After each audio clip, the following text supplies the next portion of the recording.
Sir এটা তো আমার প্রথম মাসের স্যালারি, তাই ভাবছিলাম কিছু বন্ধু বান্ধব নিয়ে স্যালারির পুরো টাকাটা দিয়েই বড় করে একটা পার্টি দিব। আপনি যদি পার্টিতে আসতেন অনেক খুশি হতাম। প্রথম মাসের স্যালারির টাকা দিয়ে আপনি বন্ধু বান্ধবদের নিয়ে একটা পার্টি দিবেন? জি স্যার, এটাই তো নিয়ম। যেহেতু প্রথম স্যালারি, বন্ধু বান্ধবদের মাঝে একটা পার্টির আয়োজন না করলে মান সম্মান থাকবে না স্যার। কেন? আপনার কেন মনে হয় যে মান সম্মানটা থাকবে না?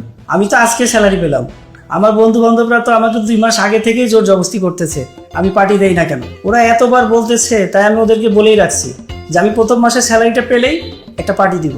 যদিও টাকাটা আপনার, কিন্তু তারপরও আমার মনে হয় যে প্রথম মাসের স্যালারির পুরো টাকাটাই একটা পার্টিতে খরচ করার কোনো মানে হয় না।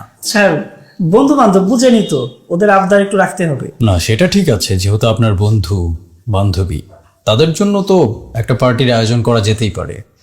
কিন্তু আপনার কথা শুনে মনে হচ্ছে আপনি আপনার স্যালারির পুরো টাকাটাই পার্টিতে খরচ করে ফেলবেন। আপনি যদি একটু আসতেন স্যার, খুব খুশি হতাম। আমি আসবো কি না? হ্যাঁ, আমি আসবো, আপনি যেহেতু বলছেন, কিন্তু তার জন্য আপনাকে একটা কাজ করতে হবে। কি কাজ স্যার? অফিসের সব কাজ তো আমি করেই ফেলছি। না না, অফিসের কোনো কাজ না, একটা কাজ করেন, আপনি আপনার বন্ধুদেরকে ফোন করেন। বন্ধুদেরকে ফোন করব কেন স্যার? প্রয়োজন আছে আছে আছে আছে বলেই তো আমি বলছি। তো আপনার বন্ধু বান্ধব কয়জন? স্যার আমার সব মিলে বন্ধু 7-8 জন তো হবেই। বন্ধু বান্ধব 7-8 জন হবে কেন? হয় 7 জন হবে, নয়তো 8 জন হবে। 7-8 জন আছে মানে সেগুলো আপনার ভালো বন্ধু না। আপনার ভালো বন্ধু কতজন আছে? স্যার ভালো বন্ধু 3 জন, 2 জন বন্ধু 1 জন বান্ধবী। আচ্ছা, তাহলে আপনার 2 জন বন্ধু আর 1 জন ভালো বান্ধবী রয়েছে। ঠিক আছে, আপনি শুধু এই 3 জনকেই ফোন করবেন, আর কাউকে ফোন করতে হবে না। কিন্তু স্যার কি জন্য ফোন করব সেটাই তো বুঝতেছি না। হ্যাঁ, আপনি ফোন করে বলবেন যে আপনার প্রথম মাসের যে স্যালারিটা হওয়ার কথা ছিল সেটা আর হচ্ছে না, কোনো একটা কারণে আটকে গেছে। আর আপনার মা প্রচন্ড অসুস্থ, আপনার ইমার্জেন্সি কিছু টাকার দরকার। এই মুহূর্তে টাকাটা না হলে আপনি আপনার মাকে বাঁচাতে পারবেন না। মিথ্যা কথা বলবো? জি, বলবেন। স্যার মিথ্যা বলা তো মহাপাপ। এই মুহূর্তে আপনাকে এই মহাপাপটাই করতে হবে, আর তা না হলে এই কোম্পানি থেকে আপনি 1 মাসের স্যালারি পেয়েছেন, এটাই হতে পারে আপনার শেষ স্যালারি। স্যার আমি মহাপাপ করব, অবশ্যই করব। আমি এক্ষুনি ফোন দিচ্ছি। স্যার প্রথমে কাকে ফোন দিব, বন্ধুকে নাকি বান্ধবীকে? আপনার যে কোনো একটা ফ্রেন্ডকে ফোন করলেই হবে, ফোন করুন। জি স্যার আমি করতেছি।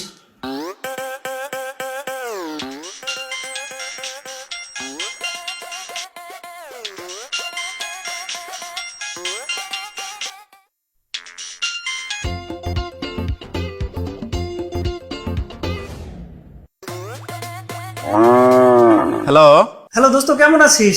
আজব সময়ে ফোন দাস। আছি, ভালো আছি, তুই কেমন আছস? দোস্ত আমি ভালো নাই, একটা বিপদ হয়ে গেছে। বিপদ হয়েছে? দোস্ত আমার যে প্রথম মাসের স্যালারিটা আসার কথা ছিল ওটা আসে নাই, আটকে গেছে। স্যালারি আটকে গেছে? কি সব কোম্পানিতে চাকরি করস? চাকরি ছেড়ে দে। কি এক কোম্পানিতে চাকরি নিছে, স্যালারি আটকে যায়? আমি পড়ছি একটা মহা বিপদে। স্যার ঠিকঠাক হচ্ছে তো? হ্যাঁ হ্যাঁ হচ্ছে, আপনি চালিয়ে যান। Thank you sir. হ্যাঁ দোস্ত, একটা মহা বিপদে পড়ছি। একটা পার্টি চাইছিলাম, তুমি পার্টি দিবা না সে ধান্দা করতেছ। না পার্টি দিবনি দোস্ত। আগামী মাসে যখন টাকা পাবি তখন পার্টি দিস। রাখি। দোস্ত আমার মা খুব অসুস্থ, আজকে অপারেশন করতে হবে, কিছু টাকার খুব দরকার। ও, তোর টাকার দরকার? 1000-5 টাকা হলেই হবে। Hello hello hello hello, hello হ্যাঁ হ্যালো হ্যালো হ্যালো হ্যালো দোস্ত, হ্যালো হ্যালো হ্যালো হ্যালো দোস্ত। হ্যালো, বাইগান। আমার কাছে টাকা চাই।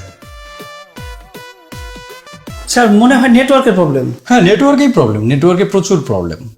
আমার মনে হয় এখন আপনার ফ্রেন্ডকে আপনি আরেকবার ফোন করলে দেখবেন ফোনটা বন্ধ। বলেন কি স্যার, ওর ফোন বন্ধ? আপনি যে নাম্বারটিতে কল করেছেন তা এই স্যার সত্যি তো ফোনটা বন্ধ, আপনি জানলেন কিভাবে? সম্ভবত আপনার অন্য ফ্রেন্ডের ফোনটা এখনো খোলা আছে, কারণ আপনি এখনো পর্যন্ত তাকে ফোন করে আপনার দুর্দশার কথাটা বলেননি। জি স্যার, আমার সবচেয়ে ভালো বন্ধুকে ফোন দিচ্ছি। ফাইজলাম কি করার জায়গা পাও না, যেটা বলবা সেটাই বিশ্বাস করতে হবে। একটা ফোন আসছে, একটু পরে ফোন করছি। হ্যালো, হ্যালো বন্ধু, কেমন আছিস? আছি ভালো। মামা আজকে তো প্রথম মাসের স্যালারি পাইলা, তো পার্টি দিবা না? বন্ধু স্যালারিটা পাই নাই, স্যালারিটা আটকে গেছে, 1 মাস পরে দিবে। 1 মাস পরে দিবে মানে? ও, পার্টি দিবি না সেই দান্দা? দোস্ত আমি একটা বিপদের মধ্যে আছি। বিপদ? কি বিপদ? আমার মা খুব অসুস্থ, আজকে অপারেশন করতে হবে, এমার্জেন্সি কিছু টাকা দরকার। আন্টি অসুস্থ? তাহলে তো খারাপ খবর। তা কত টাকা লাগবে শুনি? দোস্ত 1000-5 টাকা হলেই হবে। ওহো দোস্ত, সকালেই ছিল, একজনকে দিয়ে দিছি। তুই যদি সকালে চাইতি তাহলে তোকে 5,000 টাকা দিতে পারতাম। 5,000 টাকা কেন, তোকে 10,000 টাকা দিতে পারতাম। কিন্তু এখন তো দোস্ত টাকা নাই।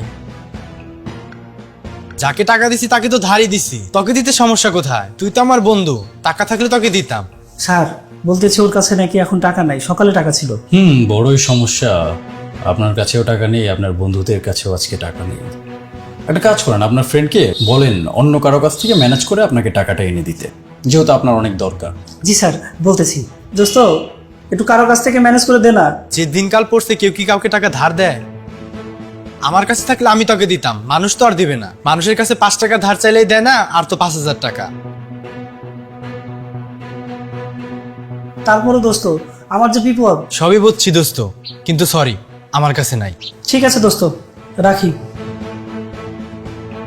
টাকা তো গাছে ধরে। তো কি অবস্থা আপনার বলেন, ম্যানেজ করতে পারলেন? স্যার টাকাটা দিতে পারলো না। এই ফ্রেন্ডও আপনাকে টাকা দিল না, দুঃখজনক। তো এতক্ষণ আপনি যাদেরকে ফোন করে সাহায্য চাইলেন তারা সবাই তো আপনার ভালো বন্ধু, তাই না? তাদেরকে তো আপনি ফোন করেছিলেন। জি স্যার তাই করছিলাম। জীবনের সবচেয়ে ভালো বন্ধুদের কাছে আজকে আপনি টাকার সাহায্য চাইলেন, কিন্তু তারা করতে পারলেন না, হয়তো তাদের কাছে নেই। আচ্ছা, কত টাকা যেন চেয়েছেন আপনি? স্যার 5,000 টাকা। আর তারা দুজন মিলে আপনাকে 2,000 টাকাও দিতে পারলো না। একটা কথা সবসময় মাথায় রাখবেন, 30,000 টাকা যদি আপনি একটা পার্টিতে উড়িয়ে দিতে চান তাহলে আপনাকে কমপক্ষে 30 কোটি টাকার মালিক হতে হবে। জি স্যার আপনি ঠিক বলছেন। অথচ আপনার স্যালারি 30,000 টাকা। আজকে প্রথম স্যালারির সম্পূর্ণ টাকা নাকি আপনি পার্টিতে উড়িয়ে দিতেন। আজকে আপনি আপনার সব টাকা বন্ধু বান্ধবীদের মধ্যে পার্টি করে উড়িয়ে দেবার পর কালকে যদি আপনার কোনো একটা সমস্যা হয়, আল্লাহ না করুক এরকম কোনো কিছু যদি আপনার হয়, তখন আপনি কার কাছে সাহায্য চাইবেন?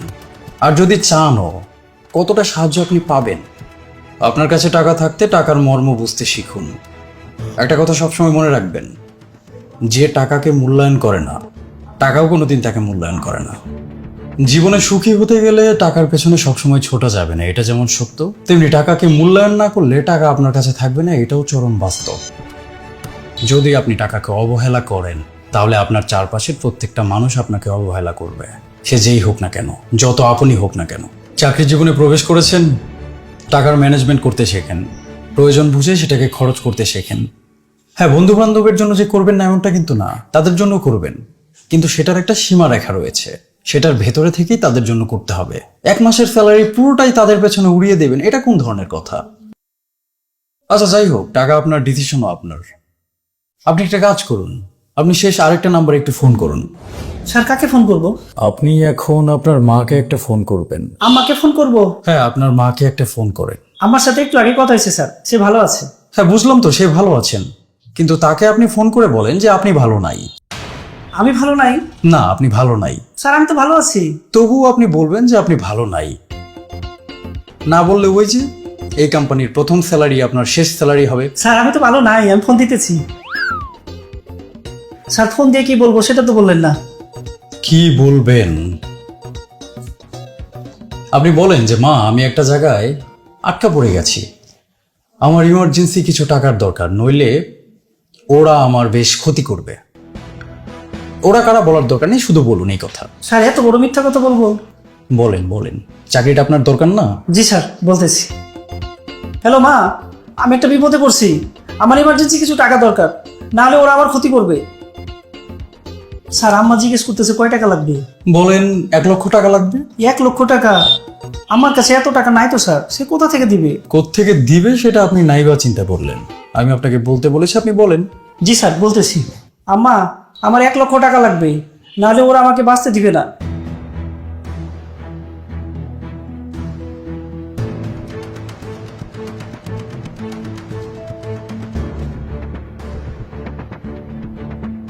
কি ব্যাপার, কোনো কথা বলছেন না যে?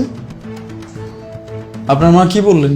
স্যার আম্মা বলল তার যত গয়না আছে বিক্রি করে আজকের মধ্যেই টাকা দিবে। বলেন কি, আপনার মায়ের সব গহনা বিক্রি করে আপনাকে টাকা দিয়ে যাবে? জি স্যার আম্মা তো তাই বলল। তো আপনার বন্ধু বান্ধবী যাদের পেছনে আপনি আপনার স্যালারির পুরো টাকাটা খরচ করবেন বলে ভেবেছিলেন, তাদের 3 জনকে মিলিয়ে আপনি 3,000 টাকা ম্যানেজ করতে পারেননি। অথচ আপনার মা, যার কাছে নাকি 10টা টাকাও নেই, সেই মা আপনার বিপদের সময় 1 লক্ষ টাকা আপনাকে দিয়ে যাবে, তাও আবার 1 দিনের মধ্যে। এখন কি আপনি বুঝতে পারছেন যে আপনার স্যালারির পুরো টাকাটা কোথায় আর কিভাবে খরচ করা উচিত? জি স্যার, আমি বুঝতে পারছি। তো আপনি কি বুঝতে পারলেন সেটা একটু বলেন। আমি আর কিছু বলবো না, জিজ্ঞেসও করবো না। আমার প্রথম মাসের স্যালারি, মার জন্য শাড়ি কিনবো, বাবার জন্য পাঞ্জাবি কিনবো। হ্যাঁ, আর বন্ধু বান্ধবদের কিন্তু একদম বাদ দিয়ে দেওয়া যাবে না। তাদের জন্যও করবেন, কিন্তু সেটার একটা লিমিটেশন আছে। লিমিটটা বজায় রেখে করবেন, তাতে কোনো সমস্যা নেই। জি স্যার, সবকিছু মাথায় রেখেই চলবো। প্রথম স্যালারিটা হাতে পেয়েছেন, খরচ করার জন্য তো উসখুস করছেন, বুঝতে পারছি। যান, খরচ করেন। জি স্যার। স্যার, হ্যাঁ, আবার কি? স্যার আপনাকে অনেক ধন্যবাদ। হ্যাঁ, ঠিক আছে, যান।